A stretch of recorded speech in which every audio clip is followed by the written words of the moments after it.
gonna kill us with a soup cup?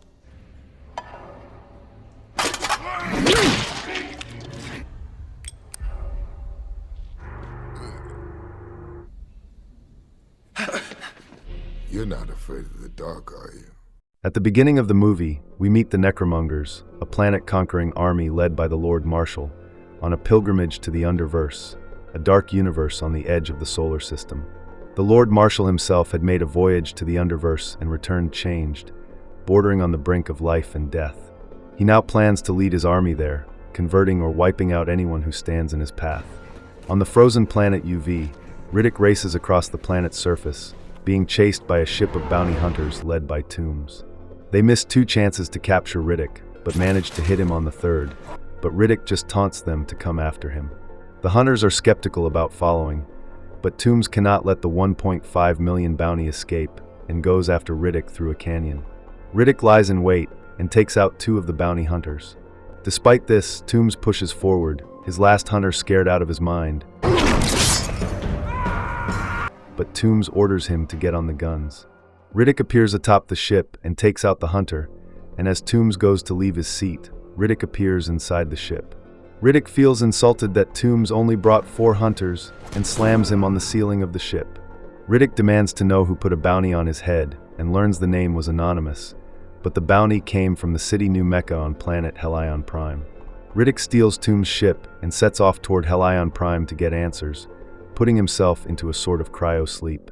There, he has a vision of a woman telling him he will soon remember the tragedy that happened on Furia. Riddick enters Helion Prime airspace and is startled awake when a Helion Prime military craft tries intercepting him, but Riddick rams the craft before heading for the surface. Abu al-Walid, a Muslim teacher and resident of New Mecca, returns home only to find Riddick inside his home. Riddick had saved Abu and his family 5 years ago from a downed ship when he was searching for New Mecca, and only he knew where Riddick was hiding. Riddick puts a blade to his throat, but Abu reveals he had no choice but to force Riddick back to Mecca as they are under threat of an invasion. Abu's wife Lajan and daughter Ziza show up, and Ziza remembers Riddick from the stories Abu used to tell her about him slaying monsters. That night, Abu shows Riddick the comet in the sky that always appears before the Necromongers show up, leaving nothing but destruction in their wake. Abu is hoping that Riddick will save them, but Riddick has no intentions of getting involved and just wants the bounty off his head. Later, Abu allows some robed men to enter his home as they have come to talk with Riddick. Their leader, an air elemental named Arion, then appears, warning Riddick of the destruction that the Necromongers bring and that balance needs to be restored. Abu then tells him a story about young boys from Furia being targeted by the Necromongers and wonders if he remembers anything from his childhood, but just then, Helion Prime soldiers demand that they open up as they are looking for a spy. Abu asks Riddick to stay, but Riddick refuses to join their fight. The soldiers burst into the home and come upon Riddick in a room, but he puts out the lights and takes out the soldiers using the dark to his advantage. The last soldier wisely decides to retreat.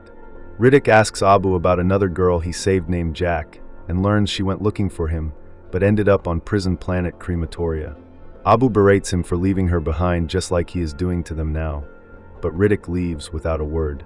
What Abu thought was a comet turns out to be multiple Necromonger ships, which soon enter the planet's atmosphere, and Abu quickly grabs his family to escape to the shelters. The city soon erupts into chaos as people run for cover. One Necromonger ship then crashes into the surface, causing a nuclear-level explosion and depowering the entire city. Riddick uses the dark to move through the crowds and witnesses the level of destruction that the Necromongers are capable of. The landing ship then releases multiple small fighters, and Helion Prime's military responds with their own, and even manages to down a Necromonger ship. But in just a few minutes, the planet is overrun by soldiers. Abu leaves his family to stay put and goes looking for a safe place for them, when he ends up in the middle of a fight between Helion Prime and Necromonger soldiers. Riddick pulls him to safety in time to see the Helion Prime soldiers get wiped out by a powerful Necromonger weapon. Riddick has stolen a ship and offers Abu a way off the planet and decides to help him get his family. Riddick is leading Abu and his family through the streets when they are forced to hide from Necromonger soldiers who are using humanoid slaves to detect soldiers still alive. The soldiers almost pass when one of the detectors picks up Abu, so he runs away to lead them away from his family. One detector left behind comes across Lajin and Ziza, but Riddick kills it. Abu runs into a dead end and hides before the soldiers arrive, but one Necromonger with a blade in his back finds him hiding. Abu steps out and accepts his fate and is killed before Riddick can get there. Having conquered the planet, Lord Marshal plans to replenish his ranks.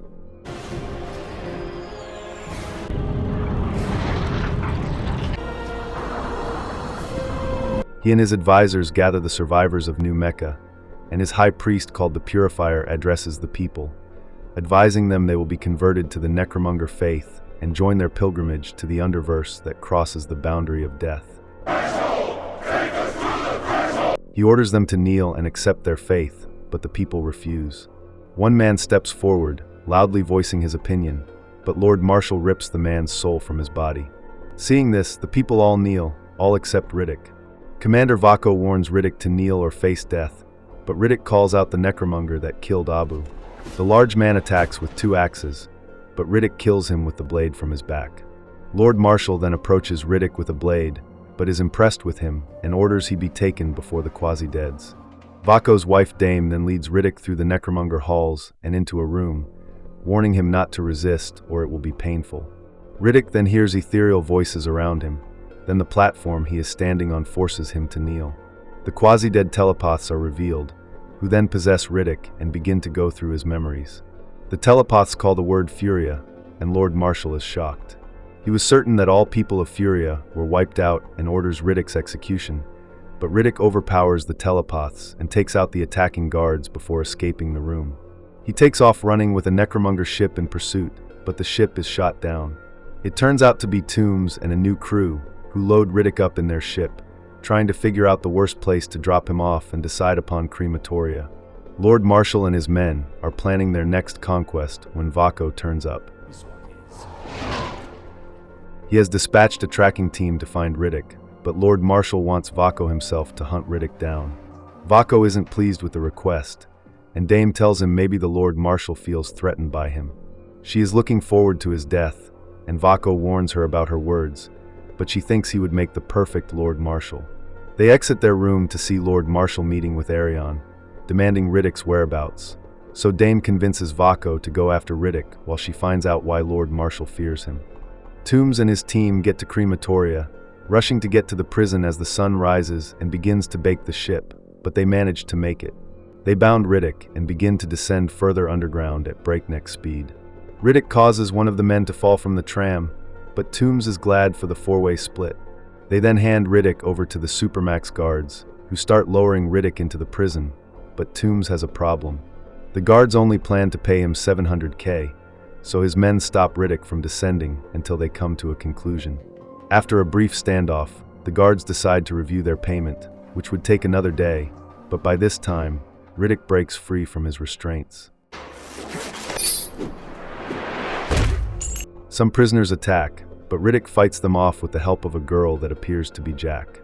She appears behind him later, still angry that he abandoned her and wondering if she should kill him, but Riddick grabs her. Jack then skillfully escapes his grasp, revealing her name is now Kira. Vako is on board his ship along with the Purifier when he asks Vako if he ever has doubts about the Lord Marshal and their campaign. Vako thinks he is trying to test his loyalty, but the Purifier doesn't reveal any more. Dame has Helion brought on board her ship, as she wants answers about the Lord Marshal and Riddick. She threatens to throw Helion from her ship, wondering if she can fly, but Helion gives up the information willingly. She reveals that years ago a young warrior visited a seer and learned that a boy from Furia would cause his death, and Dame realizes this is Lord Marshal. She contacts Vako through the Quasi-Deads, telling him about the prophecy and that Riddick could be the Lord Marshal's downfall. Dame thinks if Vako can kill Riddick, he could gain the Lord Marshal's trust and make him lower his guard. Unknown to Vako, the Purifier has heard his conversation. Inside the prison, the guards call for feeding time, but instead of the prisoners being fed, the guards release 2 massive beasts to feed on the prisoners. One of the beasts corners Kira, but she easily evades it. Another beast comes upon Riddick, but Riddick stands his ground and stares the beast in its eyes, and soon, the prisoners come to see Riddick petting the beast like his pet.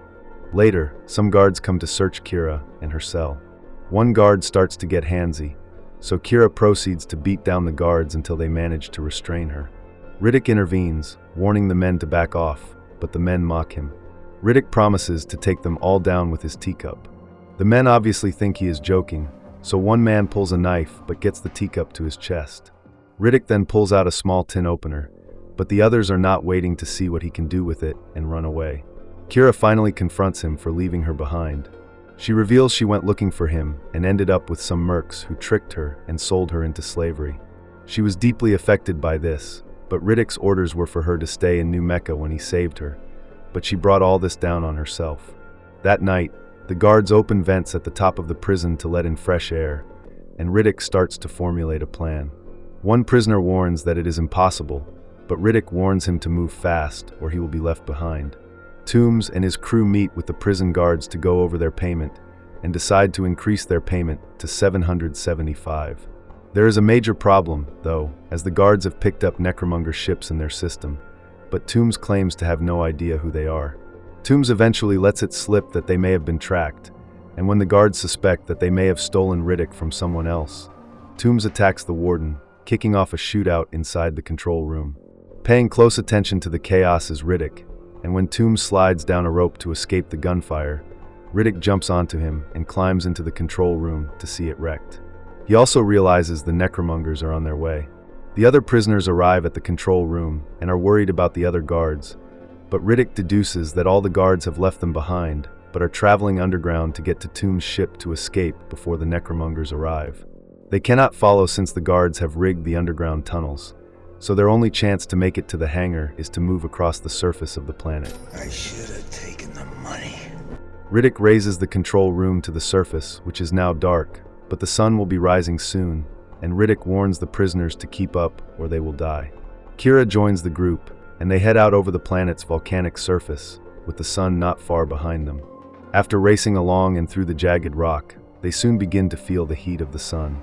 Underground, the guards are making good way. They stop at a port to check the surface, where they spot Riddick and his group and realize the race is on for the ship. They race ahead of Riddick's group, get to another port where one soldier takes aim at Kira, but Riddick takes him out. This kicks off a gunfight between the prisoners and the guards as volcanic ash rains down on them. The guards become overwhelmed and are forced to retreat, so Riddick, Kira, and the surviving prisoners continue pushing towards the ship. They are forced to climb the face of a cliff. Riddick gets to the top first and sees the hangar in the distance, but the sun is quickly rising. The rays of the sun catch Kira before she can get to the top, and to make things worse, molten rock is rushing towards the cliff face. Riddick takes a rope and covers himself in water before launching himself over the cliff, grabbing Kira, and saving her in time. The group finally arrive at the ship, only to see Necromonger soldiers already flooding the area led by Vako. The necro detectors pick up their signatures, and Vako sends some of his soldiers to corner them. The sun will soon cross the cliff, and Kira wants to launch their attack right away, but Riddick tells her to wait. Rightly so, just then the guards open the hangar doors to come face to face with the Necromongers, and a gunfight soon kicks off. The soldiers after Riddick's group hear the commotion and start heading back, but Riddick and the prisoners launch their attack then, and with his and Kira's skills, they decimate the guards.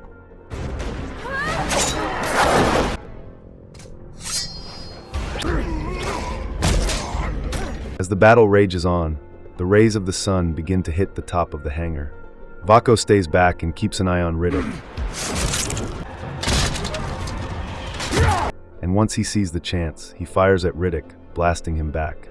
One of the prisoners tries attacking Vako, but he brutally kills the man.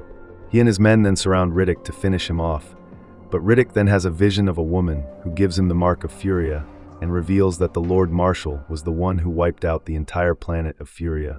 The surge of energy from Riddick blasts everyone back and knocks Riddick unconscious.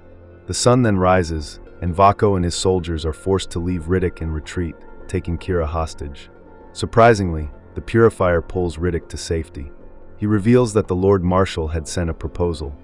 If Riddick stays away from the Helion system, then he will stop hunting him. The Purifier then reveals that he is also from Furia, and Riddick receiving the marks has briefly allowed him to fight his Necromonger brainwashing, and he ends himself by walking out into the sun.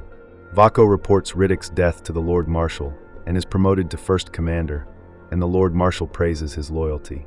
Afterwards, the Lord Marshal goes to Helion to confirm if Riddick is really dead, so he can continue to the Underverse. But Helion tells him he will see the Underverse very soon.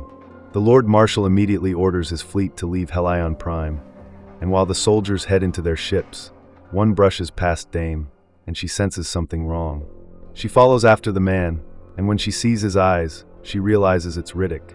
She goes to tell Vako, and they start wondering what to do.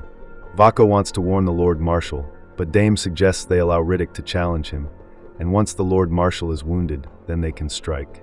The Lord Marshal's ships lift off, leaving behind even some of their own soldiers, and he activates a powerful weapon to decimate the planet. Soon the Lord Marshal is alerted as one of the detectors was found dead, and the last thing it saw was Riddick's eyes. He sends his soldiers to go hunting for Riddick, who manages to sneak into the Lord Marshal's chamber. He then launches at the Lord Marshal with a blade, but gets easily knocked aside. The Lord Marshal then shows him a converted Kira, warning Riddick to join him or die. Riddick refuses and throws his blade, managing to wound the Lord Marshal, but he catches the blade. The two begin to fight, but the Lord Marshal's abilities make it difficult for Riddick to keep up, and he gets knocked down.